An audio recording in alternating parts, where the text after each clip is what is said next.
అదే RTV app వార్తల్ని క్షణాల్లో చదివే అవకాశం ఉంటుంది. ఒక న్యూస్ పేపర్, ఒక టెలివిజన్ ఛానల్ మీ చేతుల్లో ఎప్పుడూ ఉంటాయి.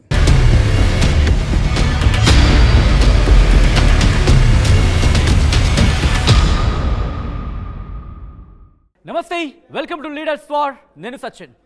ఆంధ్రప్రదేశ్ రాజకీయాలు రోజు రోజుకి కీలక మలుపు తిరుగుతున్నాయి. ముఖ్యంగా ఇంకొక 20 రోజులు మాత్రమే ఉందనే చెప్పుకోవాలి. ఈ నేపథ్యంలో నియోజకవర్గాల్లో ప్రచారం చూస్తూ ఉంటే కనుక వాడి వేడి పోటీని తలపిస్తుంది. ఒక యుద్ధ వాతావరణమే ఉంది.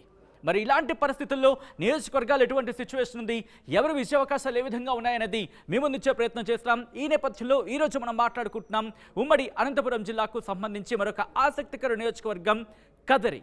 మరి కదరిలో ఎవరు కథం తక్కబోతున్నారు? అవును, కదరిలో ఎవరు ఏ పార్టీ నుంచి కథం తొక్కుతున్నారు అనేది చూసే ప్రయత్నం చేద్దాం. Here it is. వైసీపీ నుంచి బరిలో ఉన్నారు బాపనపల్లి మక్బూల్, అలాగే తెలుగుదేశం పార్టీ నుంచి బరిలో ఉన్నారు కందుకుంట వెంకట ప్రసాద్. వీళ్ళ ప్రొఫైల్స్ చూద్దాం. రైట్, వైసీపీ నుంచి బరిలోకి దిగారు బాపనపల్లి మక్బూల్. ఈయన ప్రొఫైల్ కనుక చూస్తే మైనారిటీ నేత, బీటెక్ డ్రాప్ అవుట్ అయ్యారు, అలాగే వ్యాపారవేత్త కూడా. ఎన్నికల్లో తొలిసారి ఎమ్మెల్యేగా పోటీ చేస్తున్నారు మక్బూల్. ఇది ఈయనకు సంబంధించిన ప్రొఫైల్. ఇక తెలుగుదేశం పార్టీ నుంచి బరిలోకి దిగుతున్న ప్రొఫైల్ చూస్తే కనుక here it is. Telugu Desam party నుంచి బరిలో దిగారు కందుకుంట వెంకట ప్రసాద్. ఈయన ప్రొఫైల్ కనుక చూస్తే బీసీ చేనేత సామాజిక వర్గానికి చెందిన నేత, BA చదువుకున్నారు. 2004లో స్వతంత్ర అభ్యర్థిగా పోటీ చేశారు, కానీ ఓటమిని చవి చూశారు. ఇంకా ఈయన ప్రొఫైల్ చూస్తే కనుక 2009లో టీడీపీ నుంచి పోటీ చేశారు, ఎమ్మెల్యేగా గెలిచారు. 2014, 2019లలో వరుసగా 2 సార్లు పోటీ చేశారు, కానీ ఓటమిని చవి చూశారు కందుకుంట వెంకట ప్రసాద్. ఇది అభ్యర్థులకు సంబంధించిన ప్రొఫైల్. ఇక కదరి నియోజకవర్గానికి సంబంధించి క్లుప్తంగా చూసే ప్రయత్నం చేస్తే కనుక హిందూపురం లోక్సభ స్థానంలో భాగం కదరి నియోజకవర్గం. మైనారిటీ, బీసీ ఓట్లు ఇక్కడ కీలకమైన మాట వినిపిస్తూ ఉంటుంది. తనకల్లు, గాండ్లపెంట, నల్లచెరువు, కదరి, నంబుల పూలకుంట మండలాలు ఈ నియోజకవర్గం పరిధిలోకి వస్తాయి. మరి ఇక్కడ ఎవరు విజయ అవకాశాలు ఏ విధంగా ఉన్నాయి, ఎటువంటి సామాజిక వర్గానికి సంబంధించి అక్కడ కీ రోల్ ప్లే చేసే అవకాశం ఉంది, దాంతోపాటు అక్కడ ఈక్వేషన్స్ ఏంటి, క్యాలిక్యులేషన్స్ ఏంటి, వ్యూహాలేంటి, ప్రతి వ్యూహాలేంటి, ఎవరి విజయ అవకాశాలు ఏ విధంగా ఉన్నాయి తెలుసుకుందాం. మా ప్రతినిధి నాయుడు అప్డేట్స్ అందించేందుకు సిద్ధంగా ఉన్నారు. నాయుడు, కదరి నియోజకవర్గానికి సంబంధించి ఒక టఫ్ ఫైట్ ఉండే అవకాశం ఉందనే మాట వినిపిస్తూ ఉంటుంది. వైసీపీ నుంచి మక్బూల్ బరిలో ఉన్నారు, అలాగే తెలుగుదేశం పార్టీ నుంచి వెంకట ప్రసాద్. ఎవరి విజయ అవకాశాలు ఏంటి, ఎవరికి ఎటువంటి అంశాలు ప్రతికూలంగా ఉన్నాయి, ఎటువంటి అంశాలు అనుకూలంగా ఉన్నాయి, ఎవరి వ్యూహాలేంటి, ఎవరి ప్రతి వ్యూహాలేంటి, కానీ ఎవరు గెలిచే విజయ అవకాశాలు ఏ విధంగా ఉన్నాయనేది అక్కడ చర్చ జరుగుతోంది. Thank you Sachin. మొత్తం మీదైతే ఉమ్మడి అనంతపురం జిల్లా కదిరి నియోజకవర్గం నుండి మొట్టమొదటిసారి ముస్లిం మైనారిటీ నాయకుడు మక్బూల్ బాషా వైసీపీ నుంచి బరిలో దిగుతున్నటువంటి పరిస్థితి. ఆయన రాజకీయాల్లో ఎమ్మెల్యే ఎన్నికల పోటీల్లో కూడా మొట్టమొదటిసారి బరిలో నిలుస్తున్నారు. ఇటువంటి పరిస్థితుల్లోనే తెలుగుదేశం పార్టీ తరఫున కందుకుంట వెంకట ప్రసాద్ బరిలోకి దిగుతున్నటువంటి పరిస్థితి. గతంలో కూడా ఎమ్మెల్యేగా పనిచేసినటువంటి అనుభవం ఉన్నటువంటి కందుకుంట వెంకట ప్రసాద్ మరి ఇప్పుడు కూడా ఖచ్చితంగా గెలిపే ధ్యేయంగా ముందుకు వెళ్తున్నటువంటి పరిస్థితి అని చెప్పేసి తెలుగుదేశం నాయకులు చెప్తున్నటువంటి పరిస్థితి.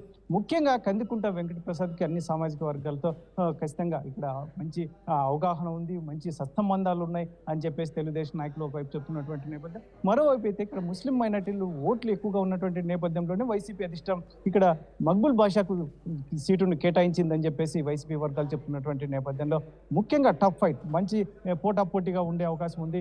మక్బూల్ బాషా వ్యాపారవేత్త, అందులో ఫైనాన్షియల్ గా కూడా స్ట్రాంగ్ గా ఉన్నటువంటి పరిస్థితి అని చెప్పేసి వైసీపీ నాయకులు చెప్తారు. కాకపోతే నియోజకవర్గ ప్రజలతో కందుకుంట వెంకట ప్రసాద్ బాగా అటాచ్మెంట్ తో ఉంటాడు అని చెప్పేసి గతం నుంచి కూడా ఒక మాట ఉంది. ఇటువంటి పరిస్థితుల్లోనే వీరి మధ్య తీవ్ర పోటీ, మంచి పోటీ ఉండే అవకాశం ఉందని చెప్పేసి జిల్లాలో చర్చ జరుగుతున్నటువంటి పరిస్థితి. ముఖ్యంగా కందుకుంట వెంకట ప్రసాద్ చాలా సీనియర్ లీడర్, తెలుగుదేశం పార్టీని చాలా సంవత్సరాలుగా కొనసాగుతున్నటువంటి పరిస్థితి. అందులో చాలా ఎన్నికలు కూడా చూసినటువంటి పరిస్థితి. కాబట్టి ఎన్నికలు ఎలా నిర్వహించాలి అనేది కూడా మంచి అవగాహన ఉన్నటువంటి కందుకుంట వెంకట ప్రసాద్ ఖచ్చితంగా ఈసారి విజయం సాధించబోతున్నారని చెప్పేసి తెలుగుదేశం వర్గాలు ధీమా వ్యక్తం చేస్తుంటే, మరోవైపు మొదటిసారి మక్బూల్ బాషా ఎన్నికల బరిలో దిగుతున్నటువంటి నేపథ్యంలో కూడా ఖచ్చితంగా, ఎందుకంటే ముస్లిం మైనార్టీ ఓట్లు కలిసి వచ్చే అవకాశం ఉంది.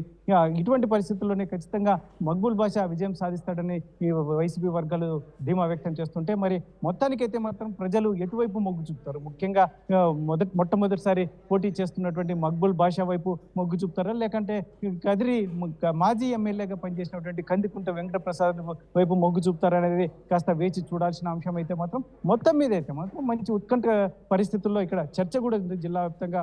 ఇక్కడ ఎందుకంటే మక్బుల్ బాషా మొట్టమొదటిసారి ఎన్నికలను ఖచ్చితంగా ఫేస్ చేయగలడా, మేనేజ్ చేయగలడా అనేది కూడా ఒకవైపు చర్చ జరుగుతుంది. ఇటువంటి పరిస్థితుల్లో కందికుంట వెంకటప్రసాద్ ఎందుకంటే మంచి అవగాహన ఉన్న వ్యక్తి, ఏదైనా కూడా అనర్గళంగా మాట్లాడగలడు పూర్తిగా. ఎందుకంటే ప్రతి అంశాన్ని కూలంకషంగా దగ్గరుండి పరిశీలించగలడు, దాన్ని అవగాహన పెంచుకోవాలి. కాబట్టి ఇటువంటి పరిస్థితుల్లో ఇతను ముందు మక్బుల్ బాషా ఎలక్షన్ ఎలా చేస్తాడు అనేది కొంచెం వైసీపీలో కూడా చాలా మంది వర్గాలు కొంచెం చర్చించుకుంటున్నటువంటి పరిస్థితుల్లో మళ్ళీ కందికుంట వెంకటప్రసాద్కు ఖచ్చితంగా పోటీ ఇస్తాడా లేదా అనేది అయితే కాలమే నిర్ణయించాలి. కాకపోతే మాత్రం మొత్తం ఏదైతే ఇప్పుడు ఈక్వేషన్స్ మక్బుల్ బాషా మొత్తం నియోజకవర్గ వ్యాప్తంగా తిరుగుతున్నటువంటి నేపథ్యంలో మక్బుల్ బాషా ఆర్టీవీతో మాట్లాడుతూ కూడా ఖచ్చితంగా ఈ 175 నియోజకవర్గాల్లో ఎవరికి అభ్యర్థులకు ఓట్లే, ఒక జగన్మోహన్ రెడ్డికి ఓట్లున్నాయి, ఆ జగన్మోహన్ రెడ్డి వల్లనే అందరూ ప్రతి ఒక్కరు 175 సీట్లు గెలవబోతున్నామని ఒకవైపు ధీమా వ్యక్తం చేస్తున్నటువంటి నేపథ్యంలో ముఖ్యంగా కందికుంట వెంకటప్రసాద్ అయితే మాత్రం మొత్తం అంతా జగన్మోహన్ రెడ్డి ప్రభుత్వం అవినీతిమయమైపోయింది, అసలు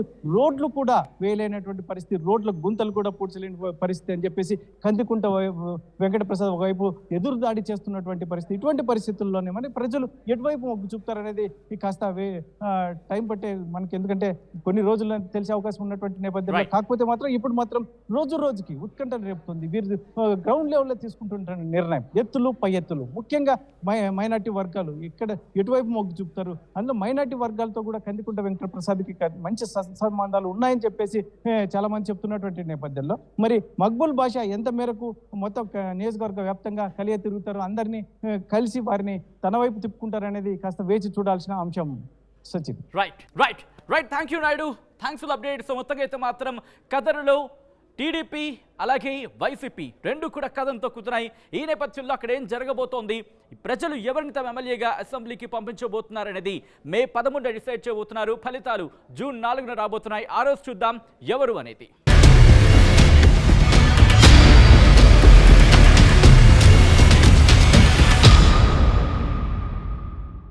మరిన్ని వీడియోస్ కోసం ఛానల్ ని సబ్స్క్రైబ్ చేయండి. లేటెస్ట్ అప్డేట్స్ కోసం వాట్సాప్ ఛానల్ ని ఫాలో చేయండి.